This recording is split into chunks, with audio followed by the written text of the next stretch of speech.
And we are back. We made it to the top 50 of the top 100 albums of the 21st century, as voted by you guys. I'm here with my good friend Nathaniel Ahart, as always.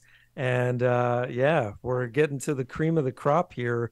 Um, I guess some would say, maybe not I everything, but yeah, it's going to be another interesting episode. So, honestly, I think it's getting a lot better. I won't you won't hear me complaining too much on this episode. I don't think. But yeah, I think once we move up, I'm going to feel stronger and stronger about that, and I think you might too. But we'll still have to see on that one. yeah, for the most part, I think it's getting better. I'll say that. For sure. So, so let's get right into it. Let's not waste any time. At number 50,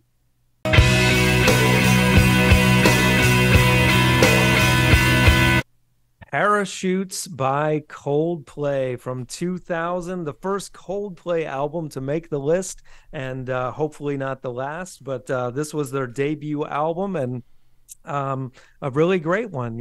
I the first time I heard it back in 2000, I remember thinking it was like a little slow and overall, I got into it because of Yellow, of course, the big hit single. But as time went on and I gave it more listens, I really appreciated some of those slower songs like Trouble, which I think is one of their most gorgeous songs that they have in their entire catalog. Just great piano ballad. Of course, the opening track, Don't Panic, where he's saying, "We all live in a beautiful world," which is just such a great opening chorus of a Chris Martin song because it just kind of gives you the Coldplay vibe right out of the gate of what they're all about. Shiver, great track. Sparks is a really beautiful song that was used in, I believe, several movies at this point. There's some really cool cinematic stuff on here. We Never Change is great. Everything's Not Lost is a really cool closing track. They would go on to get even better, I believe, but as far as debut albums goes in this century, I think this is definitely up there. And yeah, I'm a big Coldplay fan, so this was on my list. This is not on my list. I don't think I would go as far to say it's one of the best because it's good. I mean, yet again, I can't be too hard on this album because some of the albums, there's a lot worse albums on this list, right? But to be in the top 50 kind of dumbfounds me because it's one of those things where, I mean, I'll be honest. I mean, Sparks, I think, I agree with you 100%. I think it's such a beautiful ballad on here. And of course, Yellow, I mean, everybody knows, of course, look at the stars, look how they shine for you. And you just gotta love Chris Martin as a vocalist. I think he's one of the most definitive vocalists of his era, for sure, and just his amazing control of his falsetto. I think is felt on every single Coldplay record in which he utilizes it. And I think We Never Change was also another standout for me, but it's one of those things where I'm obviously not as big on Coldplay as you. I like them quite a bit, but I just think that the lyrics are very very simple and a lot, not all the songs, because some of the chord progressions like on Spark, I mean it's amazing, but I just think it's they're still trying to find who they are as a band, and I don't think I don't think as a whole these songs really stand out from one another except a few that I've mentioned and maybe one other. But yeah, I mean, top 15? No, I don't think it's quite that good. But I mean, I'm not upset. If it was a bit lower down the list, I'd be like, okay, yeah, that's fine. But I just don't think it should be this high on the list. I disagree, but that's all I'll say, man. I love it. So Okay. good pick, guys. So now at number 49.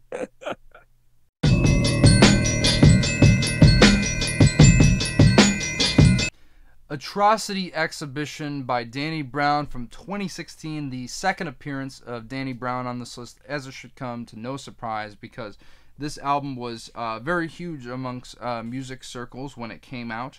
And yeah, it really is, a lot of people would say, the artistic watermark in Danny's career, where he really just the unconventionally dark, twisted, and raw production on here is so off-putting, and I can understand someone not being into that sense, because the first time I listened to this, I was like, I don't know how I feel about this, but I do know it is quite unique, and it's quite special in that sense. But as I dived more into the very drug-addled lyrics, I realized what was going on in these songs and why he was talking about the subject matter, because it really is a look into his drug-addled life, and really just the mainly the lows, but some of the highs as well, quite literally, that went on in this period, and it's not pleasing, you could say, and I'm just amazed, really, at the production all across this album, especially on Pneumonia. I mean, it's not my favorite track. I don't even quite love it, but I'm amazed at how the hell he can rap over all those beats, man. It's just unbelievable how talented he is as a rapper. And of course, you get the signature yelpy voice from Danny Brown. You know, that we kind of come to know is a terrible Danny Brown impression. But you know, you also get the more introspective songs, and few and far between on this album, but that he kind of raps in his deeper register. Like From the Ground, and of course that whole sequence near the end, like Today Get High, is really a standout to me. I just love when he explores all these topics of his addiction, and also the songs like Rolling Stone, which are really great. Really Dough, I think, is probably my favorite track on here. The Posse Cut featuring Kendrick Lamar, Absol, and Earl Sweatshirt, who honestly gives a really, really great verse on that song. See, I'm giving credit where credit's due. Ain't It Funny has one of the most bizarre samples I've ever heard, and just the way he mixes these post-punk elements into this album. I mean, the title, he basically took it from a Joy Division song, so I think that should tell you everything you need to know. I've never heard a combination quite like this, and while it personally isn't my favorite, I'm not on board with all the songs, especially the ones where lyrically it kind of gets repetitive. Like Dance in the Water, and it's a good track for sure, but I think some of these songs just are a little I don't know. I'm not as into it as much as some of the other tracks on this album, but I still appreciate it as a artistic achievement in his career. I actually do like his album after this a bit more, you know what I'm saying, but I certainly get anybody being a fan of this album and also not being a fan to some extent. And yeah, I mean, I had it on my list. It was a lot lower though, but I can respect it being here. I understand the appeal. Well, I went into this a tad bit concerned because while I did really enjoy Scaring the Hose, like we talked about, which was half him, half JPEG Mafia, I was like, I wonder if I'm gonna be able to deal with a whole album worth of his voice. I told And you. my concern was valid because maybe you'll be happy to hear this. Like, I actually find Eminem's voice a little more manageable I than knew it. Danny Brown. I told you. I was telling you Yeah, this from the beginning. yeah, yeah. So yeah, no surprise. Yeah, overall I didn't enjoy the album. Yeah, like I get it, like from a lyrical standpoint, but then also like I don't know, that kind of subject matter doesn't really interest me that much. The darkness of it, and yeah, like you just said with Coldplay, I don't see how this should have made the top 50. But to each his own, I guess. But But yeah, I will say it is more of an artistic achievement, because I think with Coldplay it's more like stuff we've kind of heard before. And I in don't this know. one, Really, I would well, strongly argue this, but I get if you're not into it. You know what I mean? Ice Cube has a better song called "Really Dough." It's also spelled the same way from Lethal Injection from the early '90s. So, I still got to get to that actually. but but yeah, I get what you're saying. Like as far as it being avant-garde and that kind of stuff. Hmm. But yeah, it just wasn't my cup of tea. So Sure, sure. Yeah, because I just think from a production standpoint, I've never heard anything like this. And I get it. As I said, like, I understand it being off-putting, but I still think it really is. It must be given credit as a as a cohesive vision, and just gotta respect him for coming up with these sounds, man. Even as scary as some of them are, you know. sure, I suppose. But all right. Well, we're off to a rocky start already, guys. So let's take it to number 48. If you having girl problems, I feel bad for you, son. I got 99 problems, but a bitch ain't one. The Black Album by Jay-Z from 2003, second Jay-Z album on the list. And yeah, another really good choice. Just 99 Problems alone. I think one of the best hip hop songs in the century. The production by Rick Rubin, bringing in that AC/DC guitar. Crazy for this one, Rick. Yeah, exactly. He's got the shout out there. But it's just nuts. Like, so many different producers on this album, including, of course, Kanye West, Timbaland, just all over the map. And yeah, you've got several of his hit songs here: Encore, Dirt Off Your Shoulder. It's like I said about the Blueprint. I think it has some strong moments, some weaker moments, but overall, it's very solid. And I can see why it would end up higher than the Blueprint, even though they're about kind of neck and neck for me. So it makes sense that they'd be one episode apart. But yeah, I'm glad to see that this made the list. Well, honestly, it's not neck and neck for me because this one made my list, and this is I love this album. This is my favorite Jay-Z album, and I get some people like, oh, he was, this was a bit more, I don't want to say commercial, but people appreciate the Blueprint more from a production standpoint. But even here, I think I love this album because he does go a bit deeper when it comes to some of his family stuff, like on December 4th and A Moment of Clarity, which I think is one of his most personal and most beautiful songs.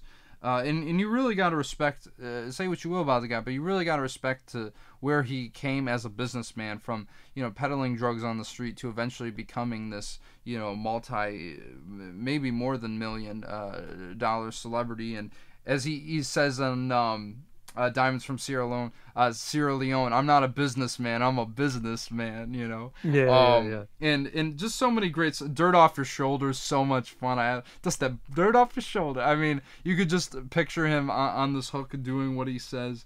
He said Encore, of course. So many great songs. Just Justify My Thug, Lucifer. You could go on and on, but of course, 99 Problems is an enduring hip hop classic with that opening line. If you're having girl problems, I feel bad for you, son. I got 99 problems, but a bitch ain't one. Hit me, yeah. and that Billy Squire sample of all things. Is that what it is? It's okay. Yeah. I was gonna say I didn't know if there was an ACD, but it is a Billy from Billy Squire, and just cool. so many quotables from just that one song alone. $1 million for bail because I'm an African. I mean, just the social commentary is so great. When his car is getting searched and it's so good. But I know you don't have a warrant to search my shit. I mean, it really is probably Jay-Z's best song if I had to nail it down. But you could say about so many on the song. It's got a good mix of braggadocious tracks, which are so hooky and so enjoyable, but also some really reflexive moments.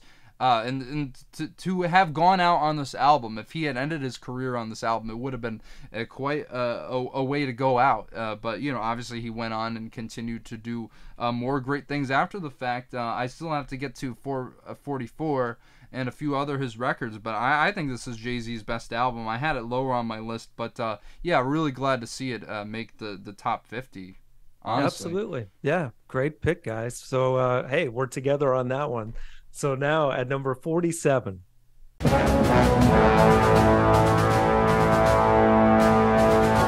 Sometimes I Might Be Introvert by Little Simz from 2021.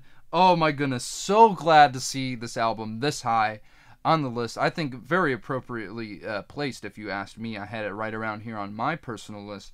And look, Little Simz, obviously the UK rapper, had been blowing up a few years prior with her album Grey Area, which I really enjoy. That one almost made my list as well. But this is where I think she really came into full form as an artist, as a lyricist, everything in between. I think really such a great MC. First of all, her rhyme schemes are incredible, and her passion passion and authenticity pour through in every single song. Right from the beginning track, Introvert, which is a self-reflection on her art, while also, she pours out both her insecurities on wax and creates like a black power anthem for women. It's crazy how much ground this song covers, and of course the really thick drums coming in like it's on a drum line. It's just such a triumphant opener to an album that is equally as triumphant in so many ways. And it really is such a great mix of so many things, like Lauryn Hill, Tupac, early Kanye West, specifically the College Dropout era, I would say more than anything. Curtis Mayfield, Moody Blues, Janet Jackson, and then you have a bit of influence from musical theater, which doesn't always work, and a bit of Afrobeat on there. It's crazy how much she's pulling from and how well it all gels together, because when I heard this, I was just absolutely beside myself how well the production is. Of course, the lush strings, the ethereal harps, the xylophones even on this album is just splendid, to say the least. But I mean, so many great tracks on here where she really dives into the demons that she's fighting within herself, especially on I Love You, I Hate You, which is kind of her own reckoning with her father's abandonment, and basically a contemplation on whether she should forgive him as a flawed human being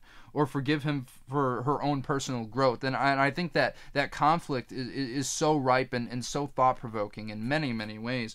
And of course on songs like Little Q Part 2, which she wrote about, she raps from her cousin's perspective, who's named Q, and chronicles basically his near-death experience, exploring the system in which he basically fell victim to and overcoming those obstacles, and really features these amazing child backing vocals.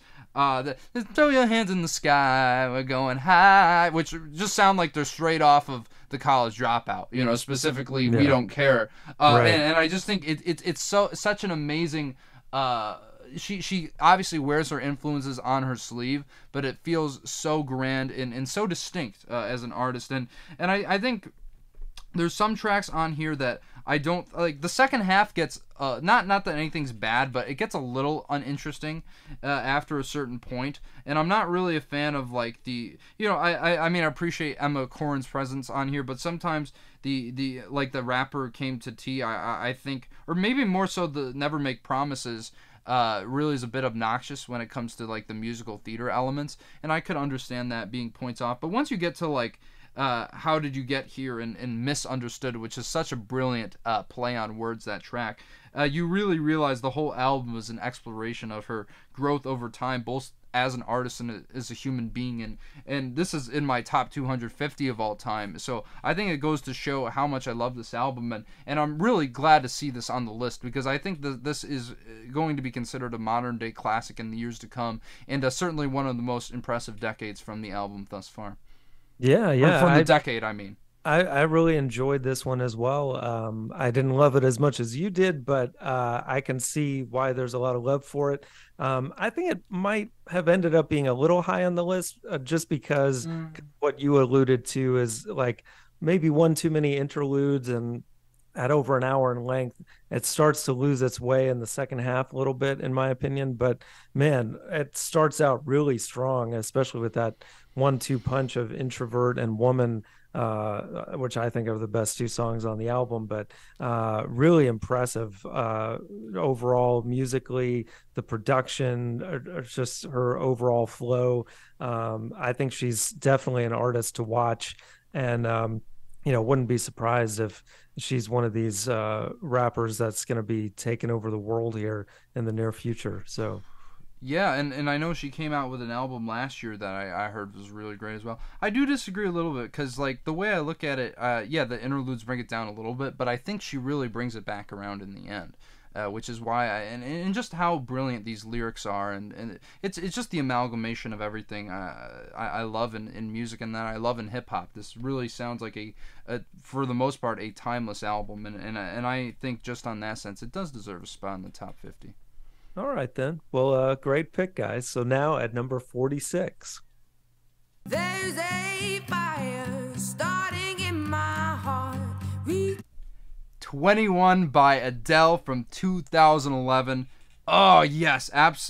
First off, I gotta say, this should be higher on the list, quite frankly, because this is one of those albums that I think is an absolute classic. I think that this is the definition of a timeless album, which was so interesting when Adele hit the scene with it. Granted, I wasn't listening to Adele like actively when this came out because I was in middle school, but I remember I always had the radio on. I had this boombox, and I was like always playing Minecraft or something, and the radio was always playing. These songs were inescapable, and once I actually sat down and listened to this album for the first time a few years ago, I was just amazed at how, not only how consistent it is, but as I said, how timeless this album is. She really took, you know, that classic soul sound and brought it into the modern age with such effortlessness, especially from Rolling in the Deep, which I think is one of the greatest album openers ever, and I think one of the greatest songs of all time, you could say. And just that, there's a fire starting in my heart, you know, and just, we have to admit, like, one of the greatest vocalists of all time, Adele. Her range, her control, it really is incredible. Her, just the way she, you know, gets those really full crescendos a lot of times. It's just absolutely amazing, that voice, and so iconic, so just distinct. But this song really set it off. The breakup song to end all breakup songs, you could say. You know, we could have had it all, Rolling in the Deep. You know, it's just such an amazing song, one of the most culturally defining singles of the 2010s. And then, of course, I mean, just in a row, you have Rumor Has It. Another classic song, Turning Tables, is so brilliant, and just that bridge is so mind-blowing. I think every time I hear it, but just such a great, the lyrics on here are really what impressed me the most outside of Adele's voice and the amazing production. Just kind of looking at a toxic relationship, and looking back at it, and it really is one of her best songs. I think you could say the same. Set Fire to the Rain, another amazing single off this album. He Won't Go, I think, is a very underrated deep cut, though, where she's kind of chronicling this addiction of this friend that she knew, and this relationship between this couple, and it's very beautiful and very moving. But to me, I mean, honestly, Someone Like You, with that amazing piano, that like everyone knows it, and sometimes everyone kind of like abuses it to death. But I really think that this is one of the greatest songs of all time. Probably my favorite song on this album. Look, this is some Paul McCartney level lyricism here, especially that line, "Sometimes it lasts in love, but sometimes it hurts instead." And like, oh my goodness, that, to me, that is one of the best single lyrics of all time. Adele really has continued the success that she paid off this album. Even she said, I can't even top this. Like, there's no way she's ever going to be able to top this, and I somehow hope she does, but I sincerely think that she is right in saying so, because how can you top such a tremendous classic? I think this should at least be top 30. You know, I think it probably belongs around there, but this was an unmistakable album that had to be on the list, and I'm really glad to see it nonetheless. Yeah, you could have said it all. I mean, seriously, I have nothing more to add other than, yeah, I mean, this definitely was like an instant classic. You know, and Adele, yeah, say what you will. I you know, some people think she's overrated. I think, yeah, she's got one of the greatest voices out there today, and ever. Yeah, I don't know that she will top this album, frankly. Like, the stuff that she went on to do after this, I think got a little more, I wouldn't say boring, but just you know, more of the ballady stuff. Like, I really enjoy when she kicks it up a notch tempo wise on songs like Rolling in the Deep, and Rumor Has It, I think, is a really great track.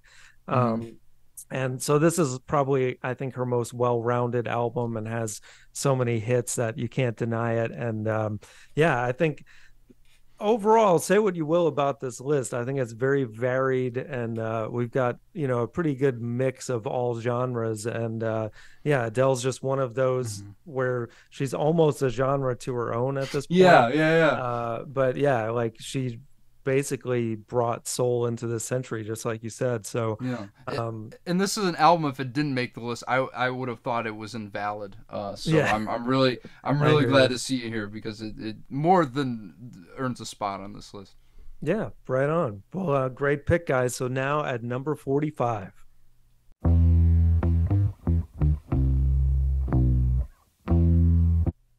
Elephant by the White Stripes from 2003. Not surprised to see this make the list. It wasn't on mine. I'm not a huge White Stripes fan. Yeah. However, they definitely have some big hits, like, of course, Seven Nation Army. You gotta love it. I mean, you still hear it everywhere to this day at sporting events or whatever. Just that riff, man. Dun, dun, dun, Dun, dun, dun, dun, dun, dun, dun, dun, dun. It's one of the dun. greatest riffs of all time, I think, without question. Yeah, yeah. And Jack White, his vocals are pretty great on that track. I would say it probably is their best song. Even Oh, the unquestionably, yeah. album wise, I like White Blood Cells a little bit more than Elephant, actually. Mm. However, like I said, I mean, neither one would have made my list. But there is some good stuff on here. Ball and Biscuit is another great rocker that even though it's 7 minutes in length, I think it kind of earns the runtime for what he does Absolutely. on guitar on that song. Really great bluesy riff. The Hardest Button to Button is also pretty cool, but I don't know. I mean, there's some strong stuff here, but I think there's more weak than strong overall. I would have had this lower on the list if I'm being honest, but a lot of people love the White Stripes and love Jack White, and I can see why. I just they're not that high for me as some other rockers from Detroit, but we might get to that. So I kind of agree with you. I will say though, I mean this is definitely by far the best album because I like the first few albums. I was like, why is this so popular? Like just that, just the guitar and drums with Jack and Meg White. There, I really didn't understand the appeal, and I'm not a huge fan of Jack White's voice. Really, I don't think he's like a great singer. But sometimes like on Seven Nation Army, like I'm gonna fight 'em all. That thing he does. It really does stick with you, and it does suit the style. But this to me was really. I think definitely where they fully came into form, and the more I listen to albums from this era, like I could see the influence for sure. So I think it's almost unmistakable. Sometimes I'm like I don't fully know why, but this one I got it, But still, some of the songs are just stripped down to the drum and the guitar. I really don't understand it. But Seven Nation Army, as I said, it is one of the greatest songs from this century. And you could even go as far as say one of the greatest songs of all time. And just the fact that he's able to make his guitar sound like a bass is really, really impressive. And I think, and just when they get that down, like the really heavy, it just blows my mind every time I listen to it. Ball and Biscuit is as deserving as a blistering Led Zeppelin classic. It really is one of their best songs. Once again, I think in the middle of this album, I'm not really a fan of like their stripped down approach. I'm really not. But as it goes along, like once we get to like Hypnotize and The Air Near My Fingers and Girl You Have No Faith in Medicine, songs I really love.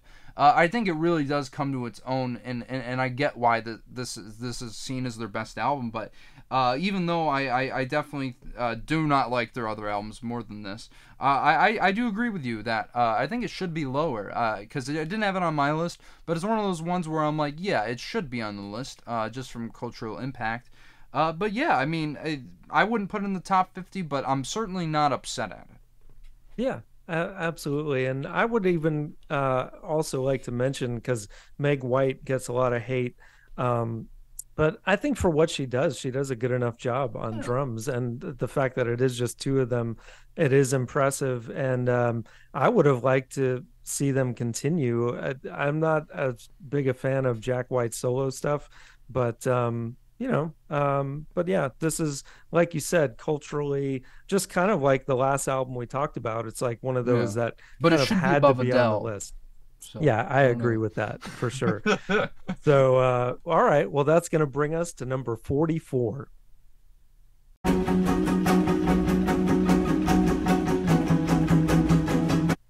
Moon-Shaped Pool by Radiohead from 2016. Second appearance of Radiohead on this list, and it should be no surprise that it is this album in particular, which is one of my favorite Radiohead albums, probably my fourth favorite in their entire discography. And honestly, if this was the last Radiohead album, I would not be upset. I think that this is really such a somber and beautiful album in so many ways. Obviously, I think a lot of that has to do with Thom Yorke's separation from his wife Rachel Owen at the time, and also her eventual death later that year, knowing that she was probably going to pass away, probably had a lot of bearing on Tom's mind at this point in time, and it comes through on quite a few of these tracks. And but even without that context aside, I think a lot of these songs are really, really great, especially "Burn the Witch," which is a great critique on groupthink, and especially those strings coming into the beginning and the way it builds. You got to give Radiohead one thing. I mean, they always do something different every time they go out to bat, and this album is no different. Daydreaming, obviously, Dex Dark, Desert Island Disc is a beautiful, beautiful song, as is Full Stop with one L, might we add. And you could point out so many songs on this album, like the numbers, yet again, the way they play with the time signatures and present tense, which is my personal favorite on here. I think there's a lot to admire, especially a lot of the social critiques, talking about a lot of environmental issues on this album as well.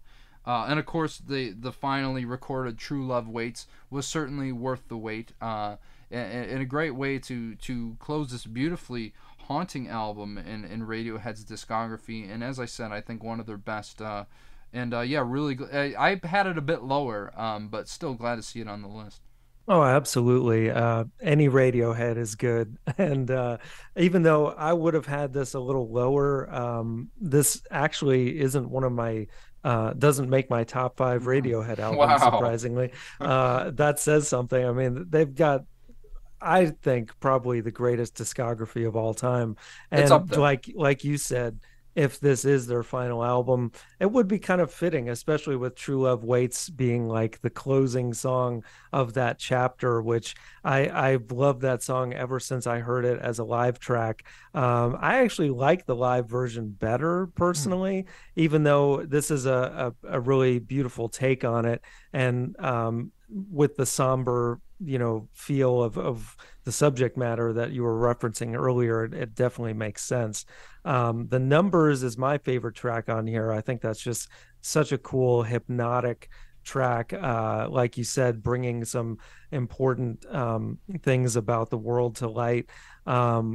Dex Dark, another beautiful track. I mean, the whole thing is great. Thom Yorke and Johnny Greenwood, just brilliant musicians. I mean, all of them are, but with them now as the Smile, and doing some almost equally great things, I wouldn't be upset if Radiohead officially is done, but would be great to see him do some more stuff. We'll see.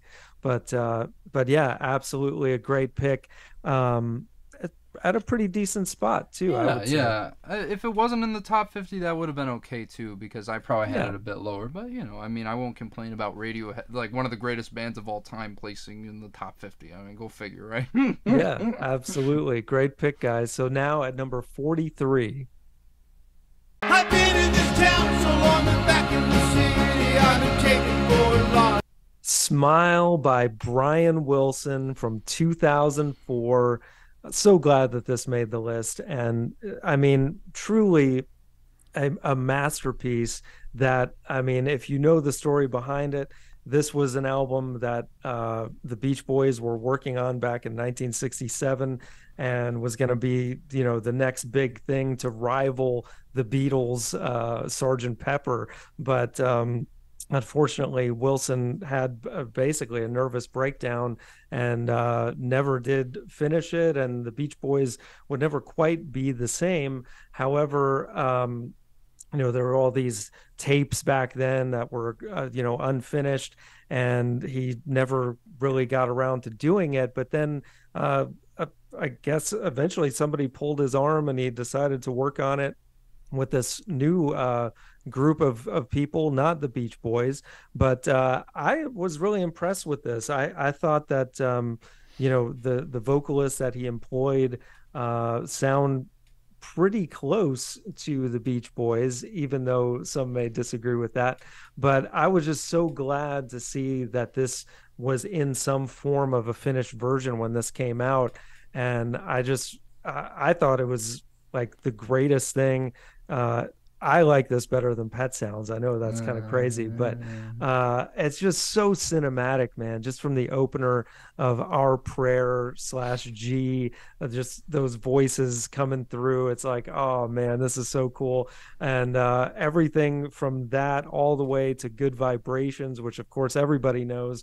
But you've got amazing tracks like Heroes and Villains that stand on their own. A lot of these songs just kind of fit in the confines of the album, with the whole concept of loosely just traveling America out west, going from Plymouth Rock all the way to Blue Hawaii. And there's some really just kind of out there stuff like Mrs. O'Leary's Cow, which is just really cool, especially when you think of like how they recreated this from scratch, the way that they were doing it back then, so ahead of its time, stuff like that, or just using all analog and things in the studio. But yeah, just a brilliant album. Surf's Up, another great song. Wonderful, a great ballad. Wind Chimes. I mean, every single song on here has something to love, and just shows the genius of Brian Wilson. Sure. I mean, I will say it's definitely not better than Pet Sounds, but I get the appeal of this album. Now, I think this is an interesting discussion that must be made, because you've heard this before. The Smile Sessions came out, obviously, right? Because you were listening to music then. I was just a little kid. I wouldn't have cared. I listened to Smile Sessions before this and came to this. And look, I mean, I'm really glad Brian got to finish what he set out to do. But I know what this album could have been. And you say the vocalists, you think they sound like them. I do not at all, really. And I think that's why, like, what made Smile Sessions so great, yes, Brian might as well be the most genius composer in pop music, just hands down. But I think it's really those harmonies between those guys, that, and obviously Brian's voice is obviously much more withered on this album, and I think knowing like how great Heroes and Villains is in Good Vibrations, I don't really love these versions, and it's undeniably brilliant all the way through. And I never realized like how incomplete it was listening to Smile Sessions, because a lot of them is just the sonics and the sounds of it, which are absolutely groundbreaking and trailblazing in every single way. But I didn't realize how much lyrics were missing, and a lot of that is finished on here, and so it was really interesting to hear that finally come into completion, like you were saying in Blue Hawaii, which isn't even in the Smile Sessions, but I think in some other form or another. I mean, obviously there's songs on here you have to love, like Wonderful, and in Cabin Essence, I think is one of the most beautiful songs Brian has ever written. There's a lot of stuff that really comes into full form on here. But there's just some stuff that I don't think does, and of course, not having the Wrecking Crew as well. I mean, that's also a big draw to these original recordings, like Good Vibrations, everything. I really like this album, though. It got phased off my list, and so I understand it being here. I don't think it should be above like Adele or anything like that. But I mean, trust me, I get it. I love these songs, but I just think in this form, I'd rather take the original recordings over this any day, but it's undeniably brilliant when you sit down and listen to it, no doubt. Yeah, I get that argument for sure. And you never know what could happen with the rest of this list. But yeah, it's absolutely, I'm so glad that this made the list, period. And to see it in the top 50 it makes me smile. So all right, well, that is going to bring us to number 42.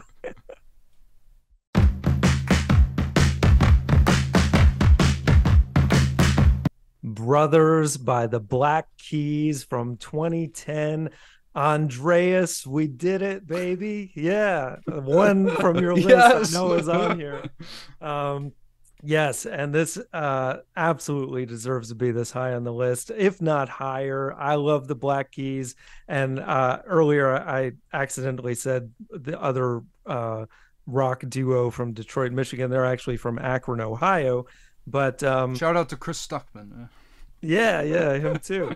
But yeah, man, Dan Auerbach and Patrick Carney, they have so many great albums, but I think many would agree this is their masterpiece. Just from the opening of Everlasting Light with Dan doing that great falsetto, which he doesn't do enough, in my opinion. No. He's got such a great voice, and of course, such a talented guitarist. Next Girl, another great track with some really good biting lyrics about a relationship gone bad. Tighten Up, one of the big hits from this record with that opening whistle that everybody knows so well. Going straight into Howlin' for You, which was another track that I think was used in like tons of commercials and movies. But for me, I mean, She's Long Gone is just one of the coolest blues riffs on this record. Some of the deep cuts on here, man. Sinister Kid is amazing. That's my favorite song on here.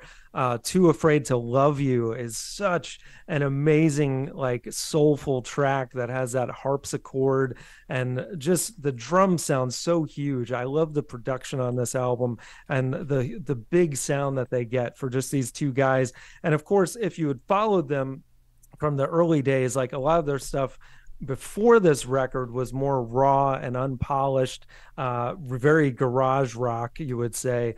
But here, man, they really had at this point honed their skills both in the studio and songwriting wise. These Days, a great closing track. It's got just everything to love about a Black Keys album, and yeah, I love it. So glad this made it. I have a very interesting relationship with this band. You could say it's similar to Kings of Leon in that sense, but in different ways. Where I think their early stuff it's so trite and straightforward in a way that doesn't really sound innovative at all. And I'm kind of one of those guys who's like, I'm somewhere in between staying stuck in the past and moving forward to the future.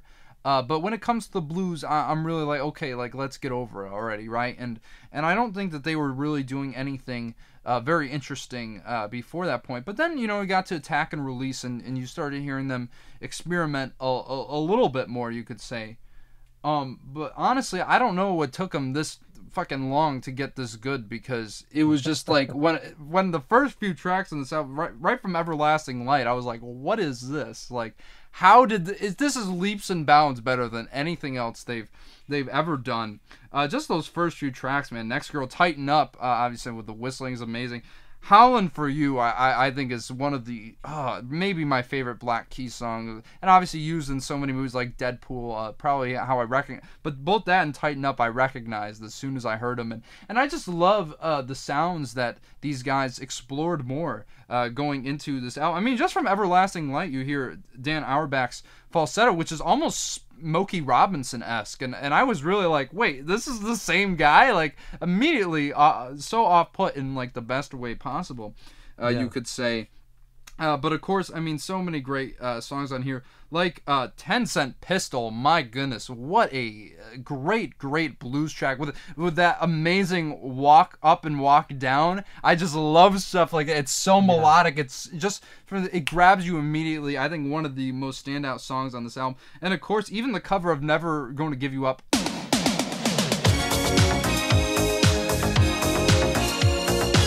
No, not that one. It's just absolutely. It almost sounds like it could have been one of the originals. I think my thing with this album, I really want to listen to this album again. I don't know if I quite love it, just because I think it kind of loses a bit of steam near the end, you could say. I just think that first half is so damn strong. It's just kind of hard to top, but really, I just the experimentation, the way they fuse electronic music with blues on here is really. I think this probably is one of the best blues albums I've ever heard, and because yet again, to bringing it back to the White Stripes, I really didn't understand just the guitar and drum approach, and I think it really kind of hindered them. And obviously they must have been influenced by the White Stripes, but I do agree with you, John. I think that this is a better album than Elephant. It might have even made my list had I had listened to it beforehand, but it's, man, this, I think it should be a little lower, if I'm going to be honest. Like, I don't think it should be above Adele, some of these classic, but man, the best stuff on here is incredible, and I can't wait to listen to this album again. This is a really good choice, and as I said, maybe a little bit lower, but I'm glad to see it on the list, honestly. Man, I'm so glad you yeah. dug it, man, because I know that you've been going through the Black Keys discography and haven't really dug it that much so far, but yeah, I agree with what you said. This was a big leap forward, and some of that may have to do with the fact that they did record this at Muscle Shoals, and you know, I think they really had like a soulful influence. And I would also like to mention, if you haven't heard of it, there's an album in between this and Attack and Release that came right before it. It's not technically a Black Keys album because they go by the moniker Black Rock, BLAKROC, but it's them collaborating with some hip hop guys like Mos Def, and it's technically the Black Keys facilitating a hip hop album where they do all the music, but they bring in some big hip hop guys that I know that you love.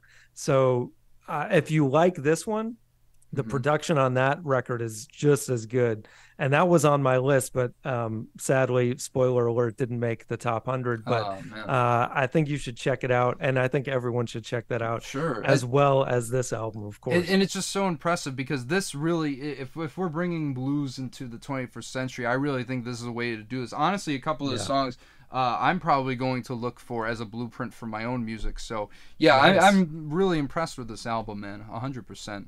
Yeah, and I know, you know, obviously I love the blues way more than you do in general, but yeah, I think you'll probably like their next record as well, El Camino. I've heard good things. Really good things. Yeah. Keep the ball rolling, baby. Yes. Well, great pick, guys. I'm just very happy at the end of this episode so far. So now at number 41.